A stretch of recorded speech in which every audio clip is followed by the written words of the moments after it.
सोचिए, आप एक ऐसे बाजार में जाएं जहां आपको आलू, प्याज और टमाटर की तरह दुकानदार नोटों के बंडल बेचता नजर आए, तो आपको कैसा लगेगा? आई गेस आपको बड़ा अजीब लगेगा। लेकिन आपको जानकर हैरानी होगी कि दुनिया में एक ऐसा अनोखा देश भी है जहां फल, सब्जियां नहीं बल्कि पैसे बिकते हैं। जी हाँ, पैसे जो हमें अपने देश में सीसीटीवी की नजरों में रहते हुए एटीएम या फिर बैंक से मिलते हैं, मगर यहाँ तो मंडियों में ही मिल जाते हैं। अब इसके पीछे की वजह क्या है, ये जानने के लिए आपको हमारा आज का ये वीडियो अंत तक देखना पड़ेगा, जिसमें बात हो रही एक ऐसे देश की जहाँ नोट रद्दी की तरह बाजार में किलो के भाव मिल जाते हैं। तो चलिए फिर शुरू करते हैं आज का वीडियो।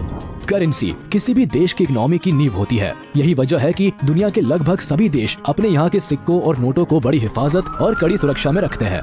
लेकिन दुनिया में एक जगह ऐसी भी है जिसका नाम है सोमालीलैंड, जहाँ पैसा बंडल की शक्ल में शहर की सड़कों पर रद्दी की तरह पड़ा रहता है, और वो भी बिना किसी हिफाजत के।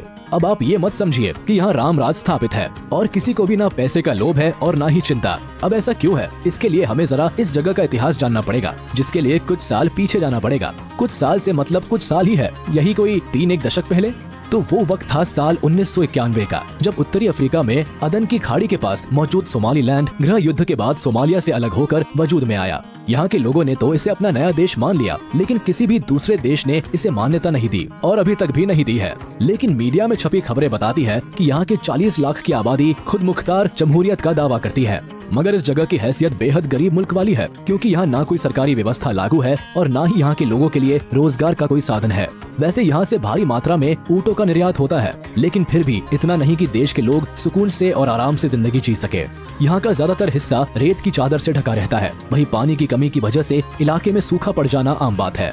नतीजा, सोमालीलैंड में साधारण नहीं बल्कि गरीबी का स्तर बहुत भयंकर है। और यहाँ की करेंसी का नाम है सोमालीलैंड शिलिंग, जिसकी वैल्यू चूरन में मिलने वाले चिल्ड्रन बैंक के नोट जितनी है। मगर फिर भी यहाँ सोमालीलैंड शिलिंग के 500 और 1000 के नोट ही चलते हैं। बताया जाता है कि यहाँ एक अमेरिकन डॉलर के बदले 8,500 से लेकर 9,000 सोमालीलैंड शिलिंग के नोट मिल जाते हैं।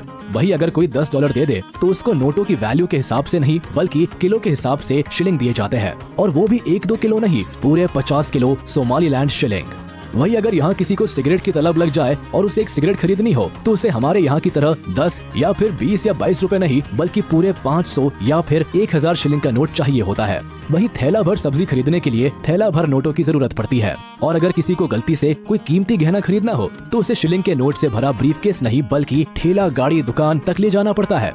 अब यहाँ हम आपको ई रिक्शा या फिर टेम्पो का उदाहरण भी दे सकते हैं, लेकिन दिया नहीं, क्योंकि यहाँ पर एक पहिए वाली ठेला गाड़ी सबसे ज्यादा चलती है। यही वजह है कि यहाँ की राजधानी कही जाने वाली हर्षिगा के बाजारों में अक्सर लोग ठेला गाड़ी पर ही नोट लाद कर चलते हुए नजर आते हैं। वैसे इस देश की एक खासियत भी है, यहाँ एक तरफ भारत जैसे विकासशील देश में कैशलेस व्यवस्था के लिए अभी भी जद्दोजहद चल रही है, तो वही यहाँ सालों पहले लोग कैशलेस हो चुके हैं, जिसके पीछे की वजह यह है कि यहाँ की करेंसी का डिवैल्यूएशन हो गया है और करेंसी के रद्दी में तब्दील होने की वजह से लोग लेन देन कैशलेस करने में ही भलाई समझते हैं। वो छोटी से लेकर छोटी और बड़ी से लेकर बड़ी चीजों के लिए सिर्फ मोबाइल पेमेंट का ही इस्तेमाल करते हैं, क्योंकि यहाँ ना तो क्रेडिट कार्ड का ज्यादा चलन है और ना ही डेबिट कार्ड का, इसलिए यहाँ फोन की व्यवस्था जिंदाबाद है। वैसे क्रेडिट और डेबिट कार्ड से याद आया कि इस देश में एक भी अंतर्राष्ट्रीय स्तर पर मान्यता प्राप्त बैंक भी नहीं है।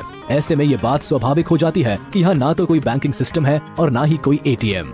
यही वजह है कि आपको यहाँ भिखारी भी बहुत हाईटेक नजर आएगा, क्योंकि वो भी अपना लेन देन मोबाइल से ही करता दिखेगा। वैसे सबके कैशलेस हो जाने की वजह ये भी हो सकती है कि कौन छोटी मोटी खरीदारियों के लिए झोला भरकर नोट ढोता फिरे, इसलिए यहाँ आम और खास सभी कैश विहीन रहना ही पसंद करते हैं। फिर चाहे फुटपाथ पर सब्जी और फल बेचने वाले हो या फिर बड़ी बड़ी चमचमाती परचून और बाकी जरूरत के सामान वाली दुकानों पर बैठे धन्ना सेठ, कहीं भी चले जाओ, बस अपने मोबाइल से दुकानदार का मोबाइल नंबर या फिर QR कोड स्कैन करो, पैसे तुरंत ग्राहक के अकाउंट से दुकानदार के खाते में चले जाते हैं। वैसे सिर्फ सोमालीलैंड ही नहीं, अफ्रीका के कई छोटे बड़े देश कैश रखने का झंझट छोड़ कैशलेस वाली व्यवस्था की ओर तेजी से बढ़ रहे हैं। घाना, तंजानिया, युगांडा में भी मोबाइल बैंकिंग की क्रांति आ रखी है। इसी तरह केन्या में भी बड़ी तादाद में लोग M-पैसा के जरिए भुगतान कर रहे हैं। वैसे अब आप ये मत मान लीजिएगा कि कैशलेस हो जाना कौन सी बड़ी बात है। हमारे देश में भी तो कई बड़े शहर लगभग पूरी तरह से कैशलेस हो चुके हैं, मगर सोमालीलैंड की खासियत है कि यहाँ के शहरों के साथ साथ गाँवों में भी लोग नोटों को भूल चुके हैं।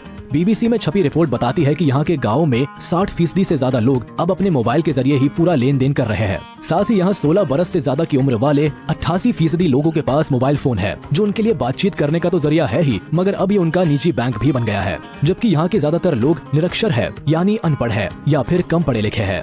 वैसे यहाँ लोगों के लिए पढ़ाई लिखाई का ज्यादा महत्व है भी नहीं, क्योंकि इस छोटे से देश में रोजगार मिलना एक बड़ी समस्या है। यहाँ के लोग मछली पालन और छोटे मोटे कामों में लगे रहते हैं, जिसमें उनकी सिर्फ आजीविकता चलती है। साथ ही ये देश अपने टूरिज्म सेक्टर पर भी बहुत ज्यादा निर्भर रहता है। बताया जाता है कि सोमालिया में बीचेस और यहाँ काफी रहस्यमय गुफाएं और जंगल है, जिस पर रिसर्च चलता रहता है और शोध से जुड़े लोग आए दिन यहाँ आते जाते रहते हैं।